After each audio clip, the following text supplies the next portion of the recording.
सब जान चुके हैं। अभी आपको हाफिजाबाद लिए चलेंगे, जहां चेयरमैन तहरीक इंसाफ इमरान खान जलसा-ए-आम से खिताब कर रहे हैं। मैं मेहदी भट्टी साहब आपको, शौकत भट्टी खास तौर पे आपको, क्योंकि धरने में आपने बड़ी जबरदस्त मेरे साथ ड्यूटी दी थी, मैं आपको खास तौर पे खराज तहसीन पेश करता हूं। तो हाफिजाबाद के लोगों, अब आपने जरा मेरी बात सुननी है, इसलिए कि मेरी एक कोशिश है, अगर मेरी कौम के नौजवान ये चीज समझ जाएं कि क्यों हमारा मुल्क पीछे रह गया, दुनिया आगे चली गई, अगर आप ये समझ गए तो आप कभी भी चोरों को, डाकुओं को इस मुल्क के ऊपर आइंदा मुस्तकबिल में आप कभी उनको इस मुल्क में इक्तदार में नहीं आने देंगे। तो इसलिए जरा खामोशी से आपने मेरी छोटी सी पहले बात समझनी है कि करप्शन कैसे दो सबसे बड़े पाकिस्तान के मसले, अवाम के मसले, सबसे बड़े दो मसले, करप्शन कैसे ये दो मसलों का हल होने नहीं देती। सबसे पहले बेरोजगारी। इस वक्त पाकिस्तान के नौजवानों का सबसे बड़ा मसला बेरोजगारी है। जिधर जाओ पाकिस्तान में हमारे नौजवान नौकरियां ढूंढते।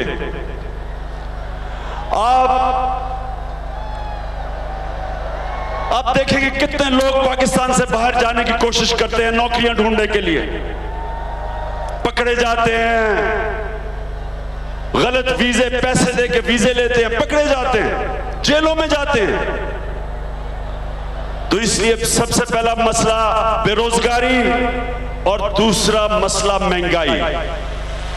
ये दोनों मसले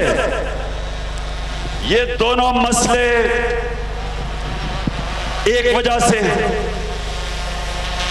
और ये आपने समझनी है आज हाफिजाबाद के लोगों, ताकि आगे आइंदा से जब भी कोई आपसे वोट मांगने आए तो आपको पता चले कि आपने वोट किसको देनी है। सबसे पहले करप्शन क्या होती है? करप्शन का मतलब इक्तदार में आके पैसा बनाना, इक्तदार से पैसा बनाना, इक्तदार से फायदा उठाना, बजाय इक्तदार में आके अवाम की खिदमत करना, इक्तदार को जाती तौर पे अपने लिए इस्तेमाल करना। अभी शौकत भट्टी ने बड़ी तफसील से बताया कि हाफिजाबाद से आपकी वजीर कैसे दवाइयों से पैसा बनाती है, कैसे दवाइयां जिनकी कीमत 100 रुपया होनी चाहिए वो 200 रुपए पे बिकती हैं, क्योंकि 100 रुपया बीच में अपनी जेब में जाता है। कैसे नवाज शरीफ जब आया था उसके खानदान की एक फैक्ट्री थी, इक्तदार के 12 साल के बाद 30 फैक्ट्रियां थी। यही करप्शन है। मैं इक्तदार में आऊं, मेरे लिए बड़ा आसान है पैसा बनाना, क्योंकि मेरे नीचे हुकूमत है, इदारे मेरे नीचे, नेशनलाइज्ड बैंक है, उनसे मैं पैसे लूं, कर्जे माफ करवा लूं। आम लोग बेचारे ठोकरे खाते फिरे, उनको कर्जे ना मिले, लेकिन क्योंकि मैं इक्तदार में हूं, मैं पैसा बनाऊं, कर्जे माफ करवाऊं, तो बड़ा आसान होता है मेरे पाकिस्तानियों। इक्तदार में आके पैसा बनाना बड़ा आसान होता है। इसलिए मगरब में, यूरोप में, डेमोक्रेसीज में आप इक्तदार में आके जात को फायदा नहीं पहुंचा सकते। वह एक कानून है जिसको कहते हैं कॉन्फ्लिक्ट ऑफ इंटरेस्ट। आप इक्तदार में जात को फायदा अगर पहुंचाएंगे आप जेल में जाते हैं। तो यहां आपने अब समझना है कि करप्शन करती क्या है। करप्शन आपका टैक्स का पैसा वो बजाय आप पे खर्च होने के वो इनकी जेबों में चला जाता है, जिसकी वजह से ये अमीर हो जाते हैं।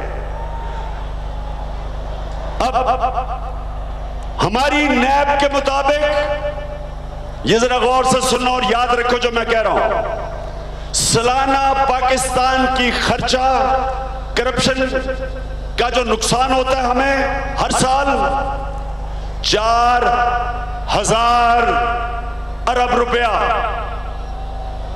यानी कि 40 अरब डॉलर।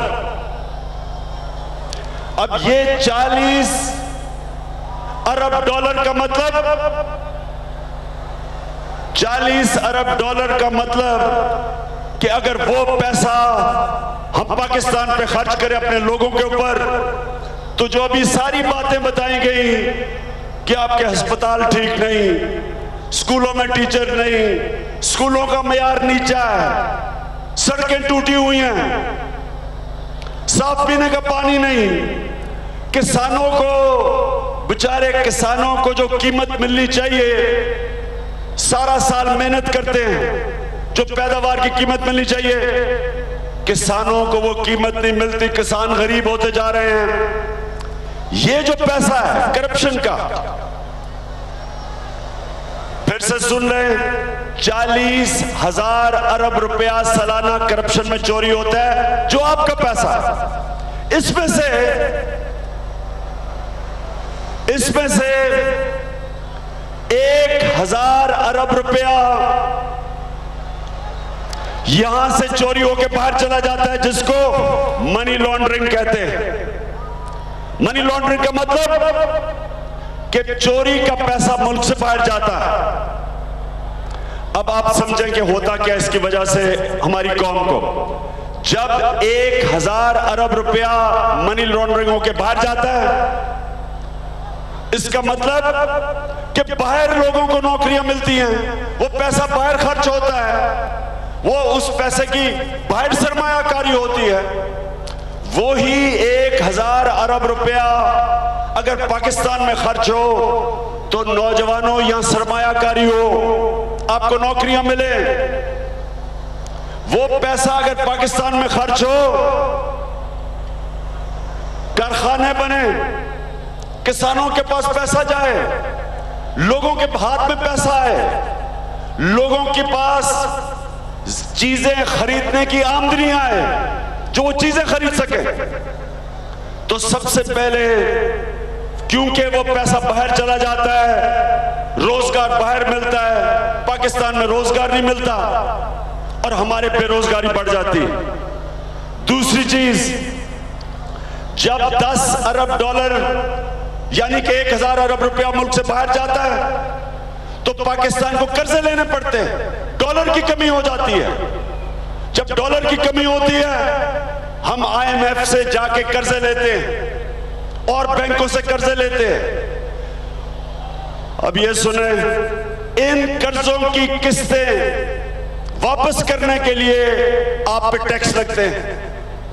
हर चीज जो आप खरीदते हैं उस पर टैक्स लगते हैं। जब टैक्स लगते हैं चीजें महंगी हो जाती हैं।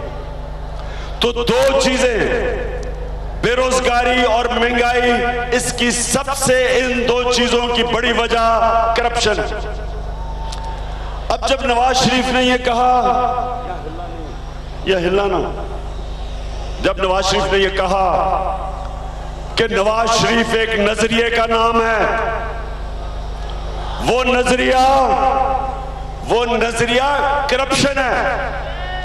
नवाज खुद चोरी करता है, जब प्राइम मिनिस्टर चोरी करता है, वो अपने वजीरों को चोरी करते हुए नहीं रोक सकता। जब वजीर चोरी करते हैं वो उनके नीचे जो सरकारी नौकर काम कर रहे हैं, जो गवर्नमेंट सेक्रेटरीज हैं, उनको नहीं रोक सकते। जब सेक्रेटरी चोरी करते हैं, नीचे सारी डिपार्टमेंट जब पैसा चोरी करती है, कोई उनको रोक नहीं सकता। जब एक प्राइम मिनिस्टर पैसा चोरी करता है, वो ऊपर से लेके नीचे तक सारा निजाम करप्ट कर देता है। एक चाइनीज में कहावत है कि मछली सर से सड़ती है, जब वो सड़ती है तो पहले सर सड़ता है, फिर नीचे जाती है। तो पाकिस्तान में सबसे बड़ी बदकिस्मती, इक्तदार में कौन आए इस मुल्क में? नवाज शरीफ, उस नवाज सरदारी, वो आता है वो पैसे बनाता है, ये आता है ये पैसे बनाता है, ये फिर किसी को नीचे पैसा बनाते हुए रोक नहीं सकते। लुटता कौन है? पाकिस्तान की अवाम। जब नवाज शरीफ ये कहता है कि मुझे क्यों निकाला, नवाज शरीफ आपको ये इसलिए निकाला, फिर से सुन लो बच्चों, आपको नहीं पता होगा क्योंकि यहां बच्चे भी हैं, नौजवान भी हैं। आपको इसलिए निकाला कि आपने इस मुल्क का, सुनो कितना पैसा बाहर लेके गया नवाज शरीफ, कितना हाफिजाबाद के लोगों, मैं देखना चाहता हूं कितना शऊर है आप में, कितना पैसा, 300 अरब रुपया। बच्चों मैं देख रहा हूं आपको तो पता ही नहीं 300 अरब कितना होता है, करोड़ों में मैं बताता हूं। इसको हटाओ ऊपर से। तो 300 अरब का मतलब 30,000 करोड़ रुपया आपका पैसा, इमरान खान का पैसा नहीं, पाकिस्तानी हो आपका पैसा जो आप पे खर्च होना था वो चोरी होके बाहर चला गया। और जब नवाज शरीफ 300 अरब रुपया चोरी करता है तो वो इसहाक डार को नहीं रोक सकता। इसहाक डार भी चोरी करके अरबों रुपया बाहर लेके जाता है, वो अपने वजीरों को नहीं रोक सकता। उसका एक वजीर, उसको पकड़ा गया अभी, उसका नाम है ख्वाजा इकामा आसिफ, वो है पाकिस्तान का इस वक्त फॉरेन मिनिस्टर, दुबई में नौकरी कर रहा है, दुबई में नौकरी कर रहा है, महीने की 16 लाख रुपए तनख्वाह है, वजीर है पाकिस्तान का, पाकिस्तान का वजीर दुबई में नौकरी कर रहा है, 16 लाख रुपए महीने की तनख्वाह ले रहा है। इसको कौन रोकेगा? नवाज शरीफ तो नहीं रोक सकता क्योंकि वो खुद पैसे बना रहा है। इसलिए आराम से ऊपर, क्योंकि मैं हाफिजाबाद वाले मेरे नौजवानों में खास तौर पे आपके लिए आया हूं। मैं ये चाहता हूं कि आप सब समझें कि आपके मुस्तकबिल से क्या खेल खेला जा रहा है। अगर इसी तरह पैसा चोरी होता रहा, पहले ही बर्रे सगीर में सबसे पीछे रह गया पाकिस्तान। एक वक्त पे सारे बर्रे सगीर में सबसे तेजी से पाकिस्तान तरक्की कर रहा था। मैं जब बड़ा हो रहा था, सारे बर्रे सगीर में पाकिस्तान सबसे आगे था, हमारे हर तरह हम आगे थे, खुशहाल ज्यादा थे, यहां अस्पताल बेहतर थे, स्कूल बेहतर थे, यूनिवर्सिटीज बेहतर थी, हमारी यही पीआईए दुनिया की अजीम बड़ी एयरलाइन थी। और फिर हम नीचे इसलिए आए, और उसकी सबसे बड़ी वजह कि हुक्मरानों ने इस मुल्क का पैसा चोरी करके बाहर ले गए। तो आप ये समझें कि मैं ये समझा रहा हूं कि पहले तो नुकसान जब पैसा बाहर जाता है, बेरोजगारी, महंगाई बढ़ जाती है। दूसरा, जब ऊपर से चोरी होती है, वजीरों को वो नहीं रोक सकता। उसका ख्वाजा आसिफ भी, अभी इसके भी इंशाल्लाह अगले हफ्ते हम आपको इसकी और भी चीजें निकाल के दिखाएंगे। उसके बाद इसहाक डार, इसहाक डार पहले क्या था हम सब जानते हैं। आज उसके बच्चे अरबोपति हैं, आज उसके पास इतना पैसा है, दुबई आप जाएं तो आपको हर लोग टैक्सी ड्राइवर बताएंगे कि अरबों अरबों रुपए की इसकी बिल्डिंग्स है बाहर, इसको कोई पकड़ेगा नहीं। अल्लाह का अजाब देखे इस मुल्क पे कि फाइनेंस मिनिस्टर, उसके ऊपर मनी लॉन्ड्रिंग करप्शन के चार्ज है, वो अस्पताल में पड़ा हुआ है। लेकिन खाकान अब्बासी प्राइम मिनिस्टर में इतनी जुर्रत नहीं कि उसको कहे तुम इस्तीफा दो, उसको लीव दे दी है। यानी कोई इस तस्वर भी नहीं कर सकता दुनिया में ऐसा हो कि उसके ऊपर करप्शन है, मनी लॉन्ड्रिंग है, भागा हुआ है, मुल्क से भागा हुआ है, और खाकान अब्बासी में इतनी जुर्रत नहीं कि उसको निकाले। क्यों नहीं निकालेगा? क्योंकि नवाज शरीफ कभी इसहाक डार को निकलने नहीं देगा। क्यों निकाला नहीं होने देगा? उसकी वजह यह कि इसहाक डार को सब पता है कि नवाज शरीफ के कितने पैसे किधर पड़े हैं। ये नवाज शरीफ के पैसे बाहर लेके जाता था। इसने हुदैबा पेपर मिल में उस केस में एक मैजिस्ट्रेट के सामने स्टेटमेंट दी है कि किन किन बैंक अकाउंट्स में ये शरीफ खानदान का पैसा बाहर लेके जाता था, और 90 की दिहाई में 1.25 अरब रुपया ये मुल्क से बाहर शरीफ खानदान का लेके गया। उसके बाद शहबाज शरीफ का नाम है हुदैबा पेपर मिल में। शहबाज शरीफ ने जो अल तौफीक का केस था लंदन में, उसमें ये पकड़ा गया है।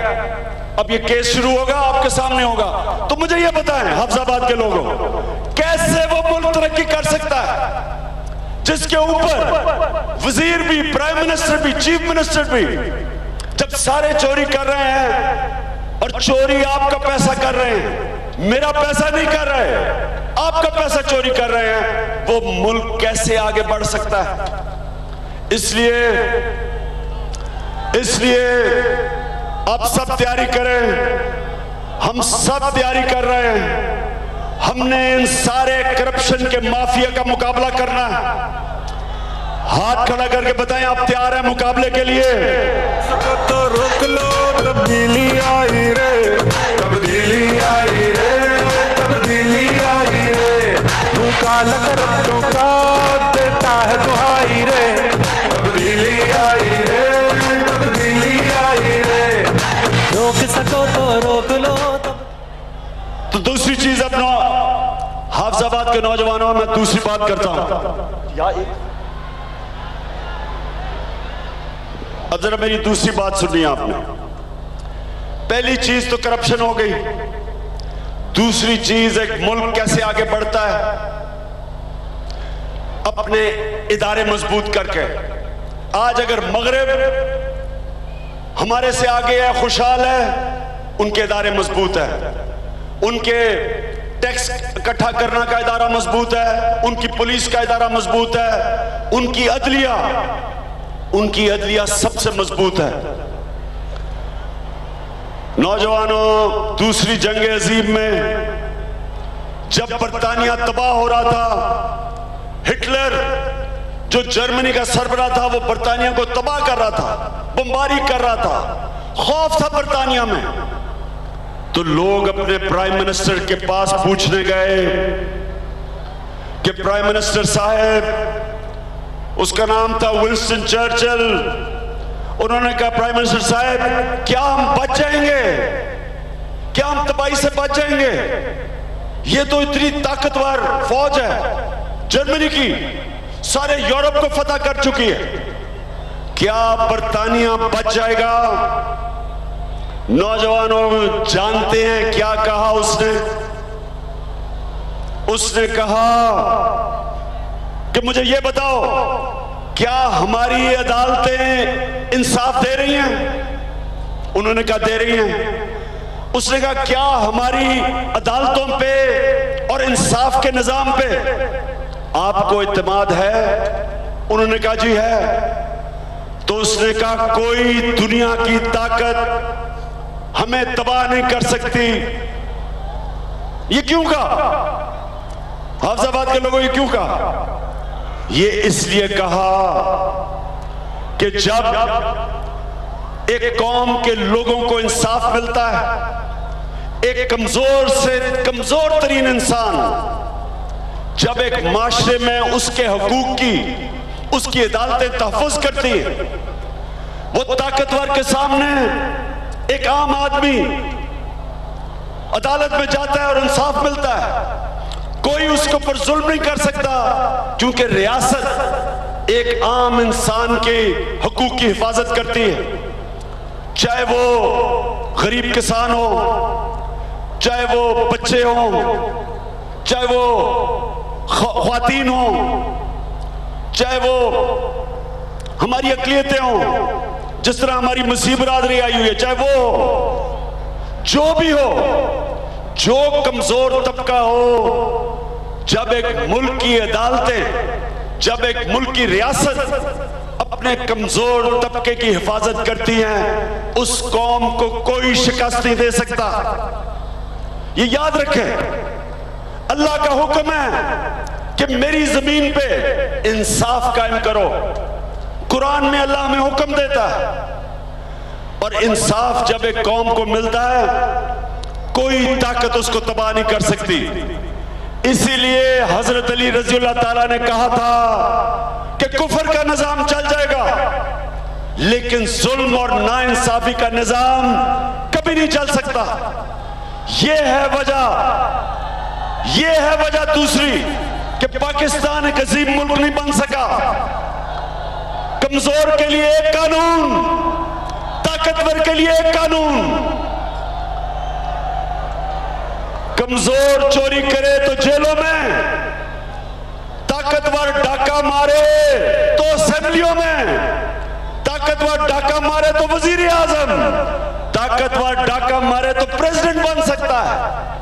वो मुल्क कभी तरक्की नहीं कर सकता जब तक कि उस मुल्क का इंसाफ का निजाम सबको कानून के सामने एक बराबर नहीं रखता। हाफिजाबाद के लोगों, मैं अभी आपको बताने लगा हूं जो नया पाकिस्तान क्या होगा, ताकि आपको पता चले कि नया पाकिस्तान और अजीम पाकिस्तान क्या होगा। लेकिन सबसे पहले यह चीज समझ जाएं कि जब तक मुल्क के इदारे मजबूत नहीं होते, मेरिट पे नहीं होते, तब तक मुल्क तरक्की नहीं करता। आज पाकिस्तान का सबसे बड़ा अलमिया और करप्शन की वजह से यह भी है कि हमारे इदारों के ऊपर 2 नंबर लोगों को बैठाया हुआ है, सिफारिशों को बैठाया हुआ है, करप्ट लोगों को बैठाया हुआ है, मेरिट नहीं है। पीटीवी देख लें, अब पीटीवी आपके हर महीने आपके बिल से, आपके बिजली के बिल से 35 रुपया कटता है हर महीना। आपके पैसे पे पीटीवी चल रहा है, और पीटीवी कर क्या रहा है? नवाज शरीफ और शरीफ खानदार और नून लीग की प्रोपेगेंडा कर रहा है। किसी दुनिया के मुल्क में अवाम के टैक्स के पैसे पे कोई इदारा चले तो वो अवाम की खिदमत करता है। अभी पख्तूनख्वा में हमने 1 अरब दरख्त उगाए। पीटीवी जो सरकारी चैनल है उसने प्रोपेगेंडा कर दिया कि ये 1 अरब दरख्त नहीं उग सकते, क्योंकि पीटीवी का सरबराह नवाज शरीफ का घर का नौकर है। अताउल्ला कासमी इनके घर का जूते पॉलिश करने वाला नौकर है, तो वो तो इनकी खिदमत करेगा। फिर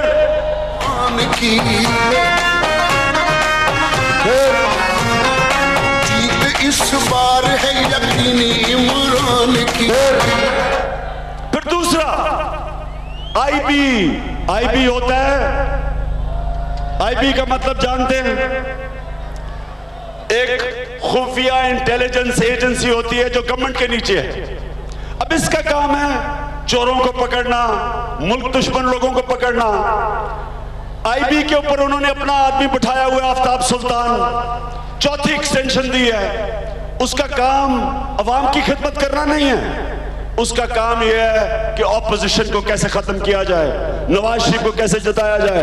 वो नवाज शरीफ का घर का मुलाजिम वो भी गया इंग्लैंड, जब इसको घर से इसको जब वजीर आजम से हटाया गया तो वो अभी भी इनकी खिदमत कर रहा है। फिर मीडिया को तबाह किया, मीडिया के अंदर पैसा चलाया, आपका पैसा, आपके पैसों से अरबों रुपए के इश्तिहार देके रिश्वत दी, मीडिया को खरीदा। और उधर बैठा हुआ है एक मीडिया का गॉडफादर शकील उर रहमान, जियो और जंग का सरबरा। वो पैसे लेके, वो बजाय अवाम की खिदमत करे, वो पैसे लेके शरीफ खानदान की चोरी बचाने पे लगा हुआ है। सारा चैनल उसकी चोरी बचा रहा है। शकील उर रहमान, अगर आप कामयाब हो जाते हो, और इंशाल्लाह आप नहीं होंगे, आप इसी के साथ नीचे जाएंगे इंशाल्लाह, आप कामयाब अगर हो जाएं खुदा ना खास्ता, तो आप उस आदमी को बचाएंगे जिसने इस कौम का, जिधर आधे लोग, आधी आबादी पाकिस्तान की गुर्बत की लकीर से नीचे या इर्द गिर्द है, उसका 300 अरब रुपया जो चोरी करके बाहर लेके गया है, आप उसके साथ खड़े हैं क्योंकि उसने आपको पैसा दिया है, आपका जमीर खरीदा है, क्योंकि आप भी पैसे की पूजा करते हैं। ये याद रखना पाकिस्तानियों, इस तरह के मीडिया हाउसेस जो बजाय अवाम के साथ खड़े हो, क्योंकि जो सहाफी है वो काम करता है, वो अवाम की वो खिदमत करता है, वो कोई भी अवाम से ज्यादती हो तो सहाफी खड़े होते हैं, इसलिए एक अजीम पेशा है। लेकिन जब एक मीडिया हाउस पैसे लेके अवाम के खिलाफ काम करता है, तो मैं सबको आपको कहता हूं कि ये जियो और जंग ग्रुप का बॉयकॉट करें। इसको सारे, जब आप इसको बॉयकॉट करेंगे, आगे भी लोग डरेंगे पैसे लेके अवाम के खिलाफ काम करने का। तो मैं आपको अब अपना नया पाकिस्तान बनाना चाहता हूं कि वो क्या होगा। सबसे पहले नया पाकिस्तान और अब में ये फर्क होगा कि हमारी रियासत, मैं फिर से कह रहा हूं, हमारी रियासत पाकिस्तान के कमजोर तबके के साथ खड़ी होगी। हमारी रियासत इंशाल्लाह नए पाकिस्तान की रियासत, उसकी सबसे बड़ी कोशिश होगी कि हम अपने नौजवानों को नौकरियां कैसे दें, हम इनके लिए खुशहाली कैसे पैदा करें, हम इनके लिए किस तरह कर्जे दें, ये बिजनेसेस शुरू करें, हम इनको कैसे टेक्निकल एजुकेशन दें, हुनर सिखाएं, ताकि ये पैसे बनाएं, अपने माँ बाप का ध्यान रखें, बहनों की शादियां करवाएं। तो सबसे पहले हमने बेरोजगारी के लिए पूरा प्लान देना है, सारा कोशिश होगी, और जो करप्शन हम रोकेंगे वो पैसा पाकिस्तान में लेके आएंगे, उस पैसे से अपने इंशाल्लाह नौजवानों को नौकरियां दिलवाएंगे। ये सबसे पहले कोशिश होगी।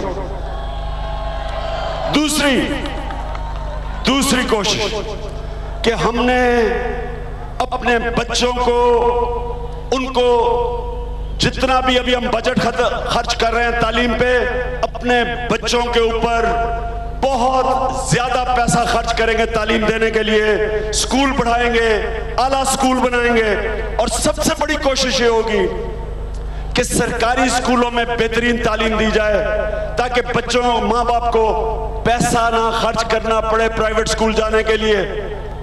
यह भी एक गुर्बत का बहुत बड़ी वजह है कि माँ बाप जब पैसा खर्च करते हैं बच्चों की तालीम के लिए, क्योंकि सरकारी स्कूलों में टीचर नहीं, क्योंकि सरकारी स्कूलों में तालीम का मियार नीचा है, क्योंकि सरकारी स्कूलों में बच्चे निकल के बेरोजगार होते हैं, तो वो माँ बाप के पास पैसा ही नहीं बचता।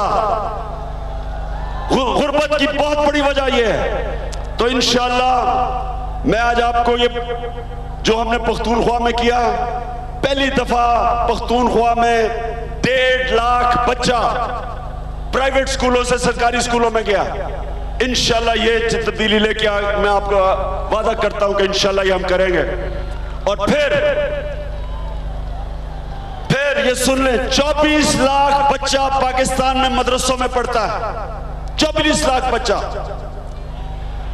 मुझे अभी तक हैरत है कि किसी पाकिस्तान की रियासत ने इन 24 लाख बच्चे जो मदरसों में पढ़ते हैं, इनको क्यों नहीं अपना समझा? क्यों नहीं हमने समझा कि ये हमारे बच्चे हैं, ये गरीब घरानों के बच्चे हैं? क्यों नहीं हमने मदरसों को मदद की, उनके सब्जेक्ट्स और पढ़ाए दीन के अलावा, ताकि ये बच्चे नौकरियां ढूंढ सकें, बड़े बड़े काम कर सकें, डॉक्टर बन सकें, साइंटिस्ट बन सकें? क्यों नहीं किसी भी रियासत ने अपने दीनी मदरसों के बच्चों के ऊपर क्यों नहीं तवज्जो दी? इंशाअल्लाह मेरा वादा है कि हमने अपने दीनी मदरसों को उठाना है, हमने इनको अपने बच्चे समझना है, हमने इनको पर पूरी तवज्जो देनी है। ये हमारे गरीब घरानों के बच्चे हैं, ये हमारे बच्चे हैं। इंशाअल्लाह मेरा वादा है कि हम इनकी मदद करेंगे ऊपर आने के लिए। 8 लाख बच्चे इंग्लिश मीडियम और 24 लाख बच्चे दीनी मदरसों में। 8 लाख बच्चे इंग्लिश मीडियम में पढ़ के नौकरियां, और कोई सोचता है कि दीनी मदरसों में बच्चों का क्या हाल होता है निकल के बाहर? इंशाअल्लाह ये आज मैं सबके सामने वादा कर रहा हूं, इंशाअल्लाह इनकी जिम्मेदारी हम लेंगे। जो हर कमजोर तबके की हम जिम्मेदारी लेंगे। हम इंशाअल्लाह सरकारी अस्पतालों को ठीक करेंगे। अब ये सुने, ये जरा सुने, ये शरीफ खानदान ने फिर से याद मुझे करवाएं, कितना पैसा मुल्क से बाहर लेके गए? 300 अरब रुपया। अब पेशावर में शौकत खानम इंटरनेशनल स्टैंडर्ड का हॉस्पिटल बना है 2 साल पहले, सबसे लेटेस्ट मशीनरी है वहां। बाहर से आके इंटरनेशनल आर्किटेक्ट ने हमारा हॉस्पिटल डिजाइन किया। आप सोचे कितने का बना होगा? 300 अरब ये बाहर लेके गए, कितने का बना होगा? 4 अरब रुपए का। एक 4 अरब रुपए का मॉडर्न हॉस्पिटल बन सकता है। यहां लोग 4-4 लोग बिस्तरों में पड़े हैं, बेचारी औरतें सड़कों पे डिलीवरी दे रही हैं क्योंकि जगह नहीं है हॉस्पिटलों में। कितनी शर्म की बात है कि ये लोग जो 30 साल से इस मुल्क के ऊपर शरीफ खानदान हुकूमत कर रहा है, ये हॉस्पिटल नहीं दे सके क्योंकि यहां से चोरी करके पैसा बाहर। और इनको अगर जुकाम भी हो, गला खराब भी हो, तो बाहर जाते हैं चेक करवाने के लिए। जो भी बारी बारी, कभी नवाज शरीफ जा रहा है अपना चेकअप करवाने के लिए, अब इसहाक डार बेचारा बिस्तर में पड़ा हुआ है। बड़ा मुझे तरस आया उसकी शक्ल देख के। आपने देखा था उसका, बड़ा मुझे बुरा हुआ कि एकदम ही इतनी तेज जल्दी से तबीयत खराब हो गई उसकी। तो क्यों नहीं इस मुल्क में, क्यों नहीं हमारे हुक्मरान पाकिस्तान में अपना इलाज करवाते? मैं आपके सामने खड़ा हूं, 2 दफा, एक दफा मैं गिरा ऊपर से, बुरी मुझे चोटें लगी। दूसरी दफा मेरा बड़ा ऑपरेशन हुआ, मैं तो बाहर नहीं गया। दोनों दफा मेरा इलाज शौकत खानम कैंसर हॉस्पिटल लाहौर में हुआ। तो मेरे हाफिजाबाद के लोगों, नौजवानों, जो मेरा नया पाकिस्तान है वो ऐसा है कि उसमें सबसे ज्यादा हमने अपने कमजोर तबके की मदद करनी है। हमने जब गुर्बत खत्म करनी है तो हमने देहातों के अंदर, जो सबसे ज्यादा आबादी देहातों में है, उधर इंशाअल्लाह किसानों की मदद करेंगे।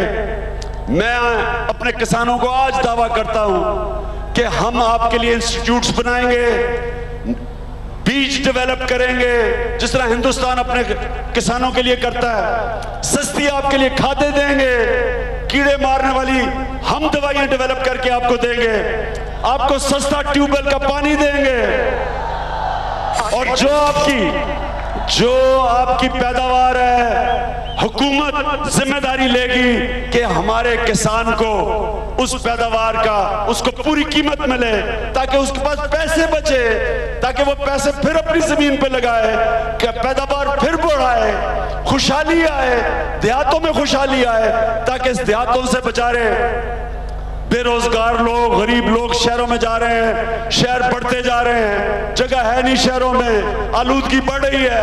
इंशाल्लाह हम देहातों के अंदर स्कूल भी बनाएंगे, नमल यूनिवर्सिटी जैसे कॉलेज भी बनाएंगे, जिधर के आपको पढ़ के नमल यूनिवर्सिटी में पहला देहात में हमने कॉलेज बनाया है।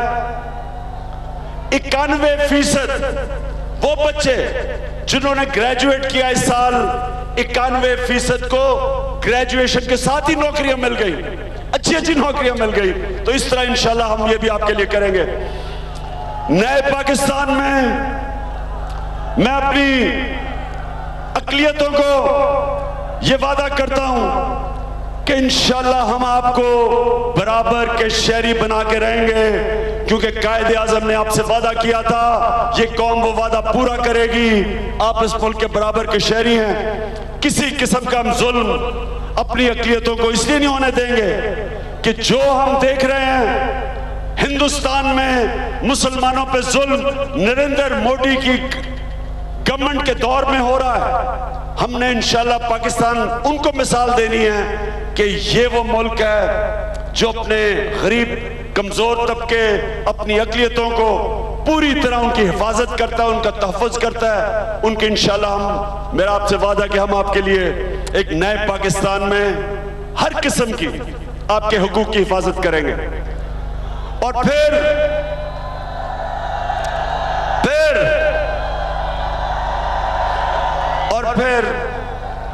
ये भी सुन लें कि मेरा जो नया पाकिस्तान होगा वो बड़ा खूबसूरत पाकिस्तान होगा, हरा पाकिस्तान। इमरान खान हफ्जाबाद में जलसे से खिताब कर रहे थे और उन्होंने कहा कि जो कुछ भी हो रहा है वो हम देख रहे हैं।